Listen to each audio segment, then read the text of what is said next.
Welcome back, my wonderful friends, to Iron Marines. Of course, you guys are curious about the new heroes. This is, I'm going to pronounce him wrong probably again, but I'm going to call him Trabuco. Something in that general area right there.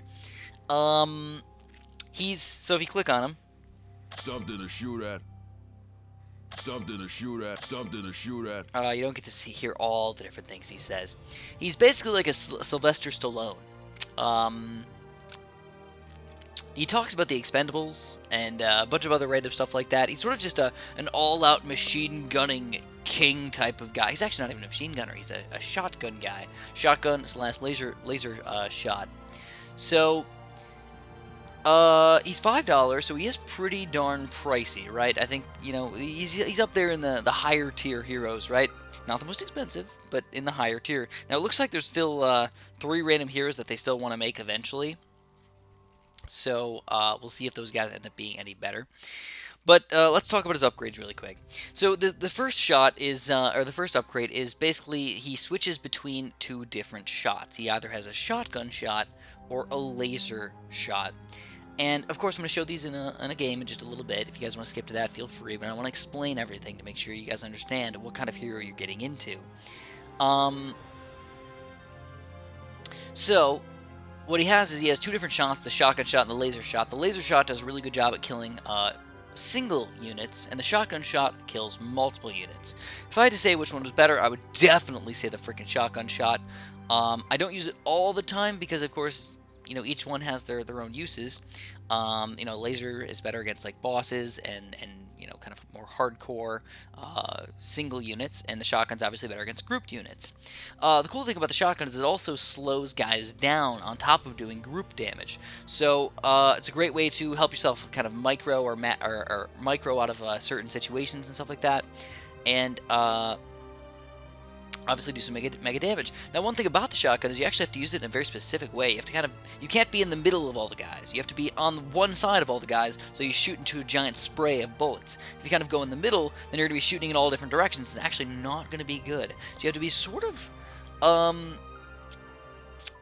guess, understanding of how this thing works and make sure you're in the right location to do the most damage. So a little bit of skill is required with this guy. It's not just throw him somewhere and he's going to do an amazing job. Like Mark X, you just put him anywhere, he's going to be doing mega damage all over the frickin' place. Doesn't matter what's going on with him. So the only problem with this is that it takes up an upgrade slot. So obviously you can switch out between these things, but it's really not like an upgrade, it's just a switch thing. Sort of like, Dr. Graf. He's, you can switch between the happy and the angry, and, that's health or damage. Sort of similar with Trabuco.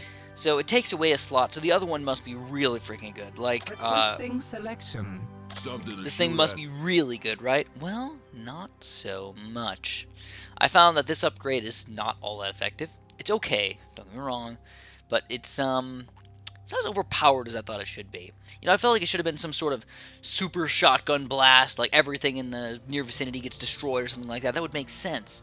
But instead, it's some sort of heal move. And don't get me wrong, it's good to have some sort of heal move. A lot of our heroes here have some sort of heal or shield. Taggart's got a heal, Paragon's got a heal. Darwin has some sort of weird heal. No, I don't know. A lot of guys have heals, alright? And then obviously Dr. Graf has a heal, so a lot of these heroes have some sort of healing capability or extra healing stuff, and I didn't feel like this was a good enough thing to make up for the fact that he really doesn't have a first one, okay? So let's read his stuff really quick. Anyways, muzzle booster, improved gas vent system gives Trabuco extra range. Homemade ammo, Trabuco dangerously tampers with ammo, propellant for extra damage. So we're getting extra range and extra damage. Makes sense, that's pretty solid. Moving on to this upgrade. After eating Ethereum, he emanates deadly radiation for a while. Okay, so this is, it's kind of interesting because, it really doesn't work well with his character. Again, you're not supposed to be in the middle of a giant group of guys. You're supposed to kind of stay on one side of them and just spray. Just shotgun them to death. So it really doesn't work out all that well for his hero style, and I felt like it was almost a negative. It didn't hurt you, but just doesn't really help all that much. Then Gargle Blaster. Also, not a huge fan. Didn't feel like this was all that amazing. Trabuco spits an explosive Ethereum glob. Alright, cool. Sounds amazing. Sounds like it's going to be super duper helpful, but meh. It's okay. So let's go show this off. Oh wait, no, we got to talk about the last one. Resilience. Trabuco is a forlorn trooper. Clash Royale. Ooh, they're actually bringing up other games here. Trabuco doesn't receive extra damage from melee enemies. This is actually pretty important here. I feel like melee, it's really easy for these rock monsters or something to just run up and just bash, bash, bash and take down ranged units. But this is going to be a great way to kind of help him out. It's sort of like Rangers, why Rangers don't end up dying very easily. They have a decent amount of health, but they don't take any extra damage from any of the guys. Tough as nails. Trabuco's many scars allow him to ignore some enemy damage. So right then and there, it's just like sort of an armor type deal, I guess. Just ignore a little bit of damage that people are doing to us. So let's go show him off in a game really quick. I'm playing on Veteran right now, so just in case you guys are curious, seeing how good this guy actually is. We're playing on Veteran, so if that matters to you at all, make sure you remember that. I'm going to run him in here. I'm actually going to use the shotgun for now. And we're going to see how well that works. So there's our shotgun. Again, this is part of how well are you going to be able to use the shotgun. How well will you be able to aim? Will he start shooting the wrong way or something like that? You know, speed-wise, he's decent and everything. Not amazing. It also looks like the shotgun, if he aims at the flying guys, looks like it can't hurt both flying guys and ground units in one shot, which is kind of ridiculous. You know, I feel like it should, for a shotgun blast, I mean, you should be able to do both, right?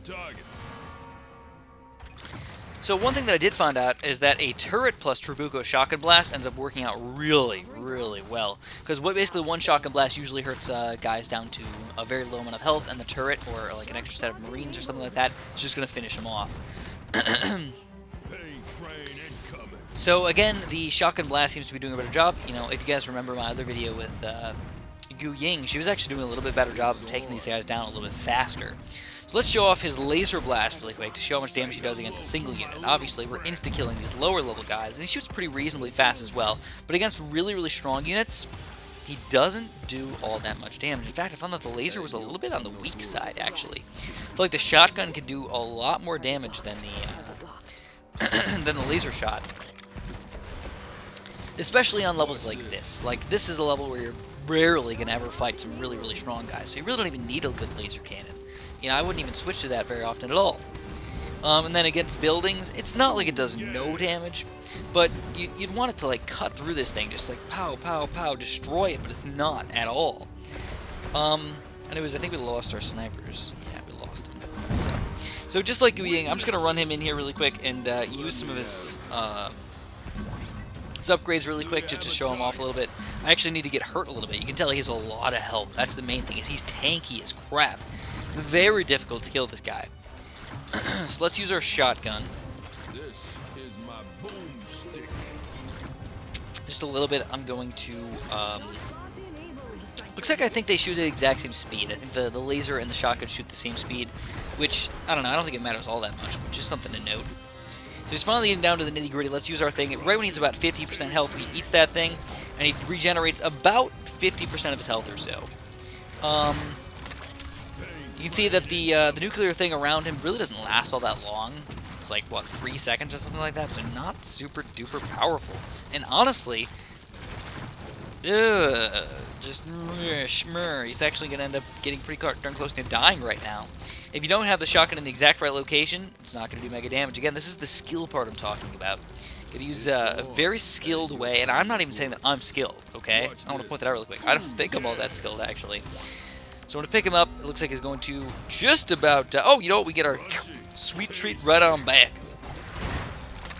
It's Paper Mario reference, just in case you were curious.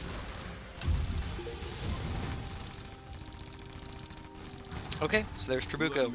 Of course, I have to give a final rating on what I think they are, so I'm going to give this guy... You know, I'm not even going to give him as good of a rating as Gu Ying. I feel like Gu Ying was a little bit squishier than this guy, and obviously this guy's a big, big fat tank. And you know, if you use him in combination with a lot more units, he might work really, really well. But I can't give him a bad rating, of course. I don't want to say he's like a terrible hero or anything like that. So I'm going to put him on par with Paragon. You know, I feel like he's tanky, he's going to help out, he's going to work well with other units, but he's not one of these guys who you could just walk in and just kill everything with, like some of the other guys. You can sometimes, with certain heroes, you can just walk in and just literally kill everybody. Pick him up every once in a while, drop him down in certain locations, and just bam, everything's dead. So I'll give him a 7.5, which is, if I'm not mistaken, the same rating that I gave Paragon. Lower than Gu Ying, and he's more expensive than Gu Ying. So if I had to pick which person you should go for, if you like, you know, the two heroes here, I would go with Gu Ying personally. But if you like Sylvester Stallone or the Expendables or something like that, this is the guy to go for. I feel like they might end up buffing this guy's laser cannon. You know, I know that they don't usually change the heroes all that often, but I think they might end up buffing the laser cannon in the future, just to make him a little bit more even overall. But because of his lack of good abilities, he doesn't end up being a very fun hero to play with. And I think that's the biggest issue with him overall. The funness level is just kind of a little bit on the low side for me, personally. Again, this is all my random reviews up in here. So I ended up picking him up and dropping him down. Alright, so that's all I'm going to have for you guys today. Obviously, if you enjoyed, please press that like button for me. I'd appreciate it a bunch. And of course, have a super duper delicious day.